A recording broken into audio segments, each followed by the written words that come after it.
Sportslow live from Titans training camp reporting action. Luke Worsham is out there at St. Thomas Sports Park. Just got done with Titans training camp practice today. Also, Mike Vrabel, Rashawn Evans, Jack Crawford, who everybody learned speaks with an English accent. Yeah, that came out of nowhere. I know, right? And then Trevor Siemian, new backup quarterback for the Tennessee Titans, spoke after practice. But Luke was at practice. Make sure you're following us on social media at A to Z Sports. And you also like our Facebook page and as well as Instagram for all that content that Luke got from today's Titans training camp practice. So, Luke, what was practice like today? Then we're going to dive into really spend some more time about A.J. Brown, Trevor Siemian, and then the backup running back. But how was practice today? Yeah, definitely. So after a few days of pretty intense practice, right, Friday they go to the stadium, have what some people said was close to a scrimmage, others said was more like a practice. They took it a bit of a step back today. They took the pads off.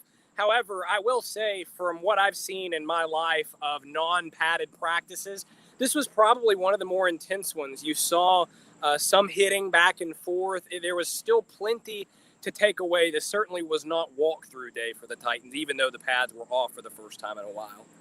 And I saw Rashawn Evans and Harold Landry both left practice early. What did Evans say about his situation? Yes, we didn't get to talk to Harold Landry, obviously no open locker room during this time, but we got Rashawn Evans, and he said that while it was an unplanned leave from practice, he said he fully expects to be back tomorrow, said he didn't even really want to leave. But Mike Vrabel, the head coach, has been stressing the importance of listening to your body because there is no preseason. The season is so close. And so Rashawn Evans was feeling pain of some kind, maybe a cramp. And so he just decided, along with some prodding from his coaches, to sit the rest of this one out. But he said he should be back tomorrow when they're back out to practice again. Yeah, Buck Rising will go to practice for A to Z Sports tomorrow. Luke Worsham today has the rotating Titans training camp credential for A to Z Sports. So let's spend some time talking about A.J. Brown. You have now been to 2 Titans training camp practices. I've seen 3, so we can go back and forth on this a little bit. What are your thoughts on A.J. Brown going into year number 2 after obviously the great rookie season he had last year? Well, what I've seen from A.J. Brown in the 2 practices that I've been here and in videos that I've seen from you and Zach and all of our other friends in the Titans media is basically kind of exactly what we expected, right? Someone trying to take the next step as that number 1 receiver. He's the go-to guy. He's the one that's going to be getting other teams' top cornerbacks throughout this season. But the one thing that I've seen from him that I think could use a little work is something that plagued him last season. And I think it's the one thing that's keeping him from taking his game from a 1,000-yard receiver rookie of the year to a guy who, is a guy that's constantly being feared and always in that perennial Pro Bowl, All-Pro conversation. And what that is the ability to play with physicality. Now, we all know A.J. Brown is big and he runs physically, but he's not always as physical at the point of the catch. A lot of times we have seen him, if it is a contested catch, not be able to come up with it. I mean, I could probably list 4 or 5 examples from last season just off the top of my head.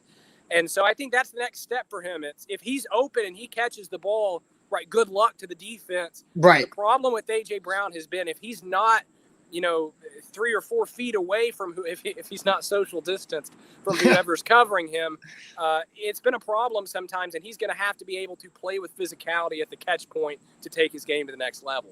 Interesting, because he is a physical freak. Everybody knows that when it comes to his size, his body, the strength that he has, especially trying to tackle him, like you mentioned. I've noticed from A.J. Brown, the place that he does the most damage is whenever he has an in-cutting route. Whenever he needs to either stop and have a comeback type route or a hitch or outward cutting that's not just a quick out, that's where he seems to kind of be struggling and more. He's not struggling because A.J. Brown is still really good. I've noticed that whenever he's had to change direction, that's where his weaker points are. I will say he did have a play today where he came back to the ball during just normal team period, because I remember Tannehill fired one, and then you saw almost like a suction cup or a magnet, Brown kind of come back to the ball, and Joe Rexrode of The Athletic turned to me after that play. He was like, was that where Tannehill was trying to go with that? And it was just a really good play from A.J. Brown there. But I do agree with you that that change of direction. I think because of his size, that might limit him a little bit. But I mean, Right. let's be honest. This is all with the caveat of this is a really special receiver who is going to be a huge factor for the Titans offense this season. Yeah, Ethan Ramsey says line him up across Butler as much as you can during camp. They're doing that, it seems like. Malcolm Butler. Well, I saw Malcolm Butler that's just Malcolm Butler. He's competitive as all get out. He's going to line up against everybody. But AJ versus Butler is definitely something that's happening quite a bit. Yeah, absolutely. Quay asks, where is Zach? Zach is in Denver visiting his sister. He will be back tomorrow morning. But Luke Worsham is live at Titans training camp practice. We have the one A to Z Sports rotating credential this year. Unfortunately, it's literally a rotating credential. Like I walk back there and pick it up from the PR intern. It is literally a rotating credential.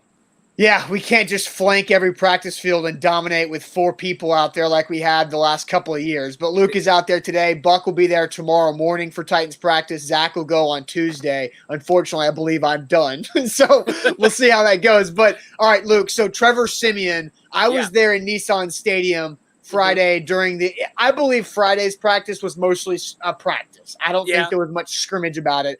They did back and forth, maybe more team periods than normal, but it was still very much a practice. And Trevor Siemian, I think there was only in team drill, there's only one time there was a pass play called and he ended up scrambling and running out of bounds. But every time else, it was handing the ball off. So what do you think about Trevor Siemian here, as this is officially practice number 3, I believe, for him with the Titans? That was definitely the number one thing I was looking for today. I've seen him play twice in person.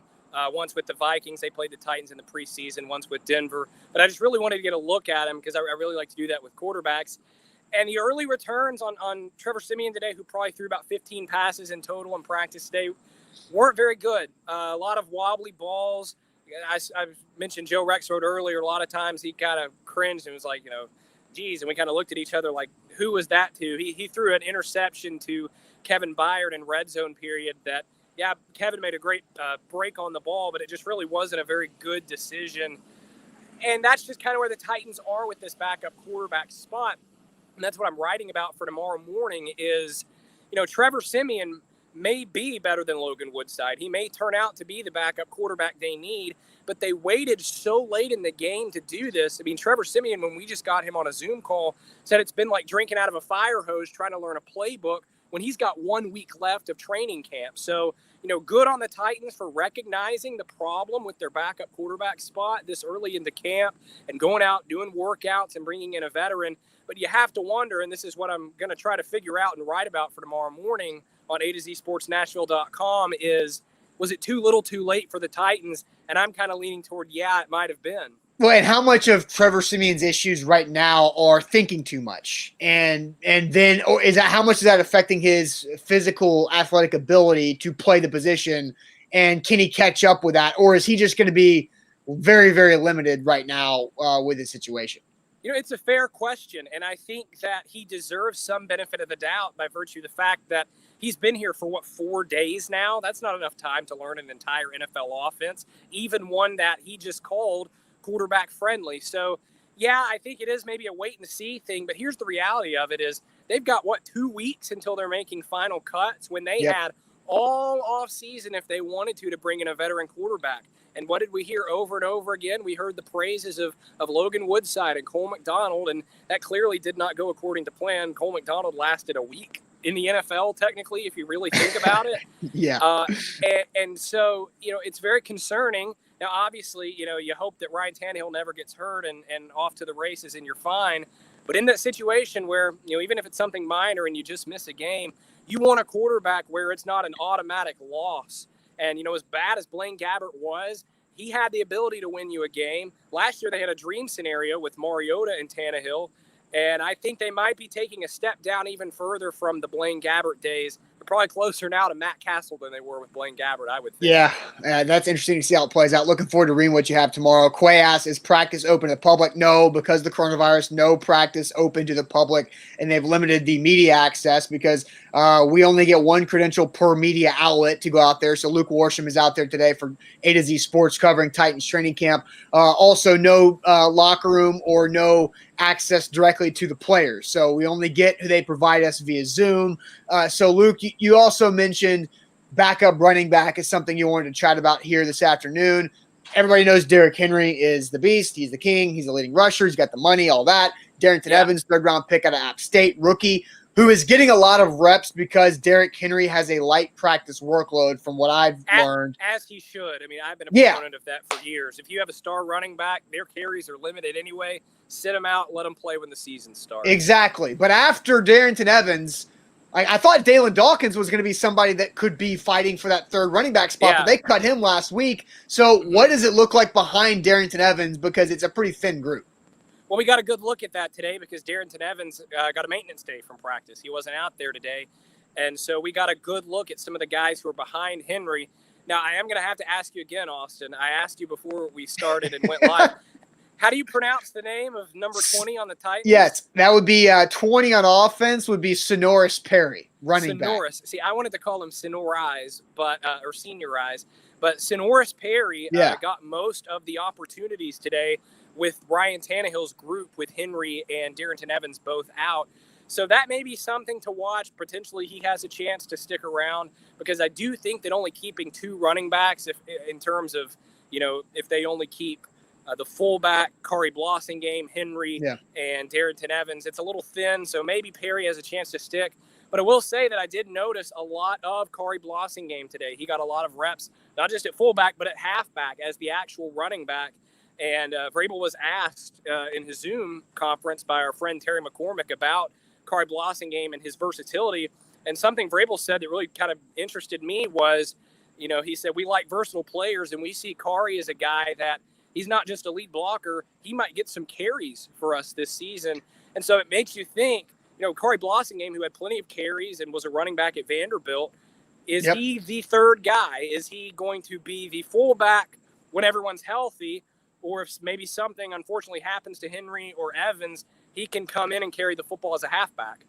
Yeah, well, Vandy fans know that. Kari Blossingame scored a lot of touchdowns running the football at Vanderbilt with Ralph Webb, and those where they had a really good backfield for a couple of years there in Nashville. So, Luke, thanks a bunch, man. So you're writing about Trevor Siemian tomorrow morning, A to Z Sports Nashville.com?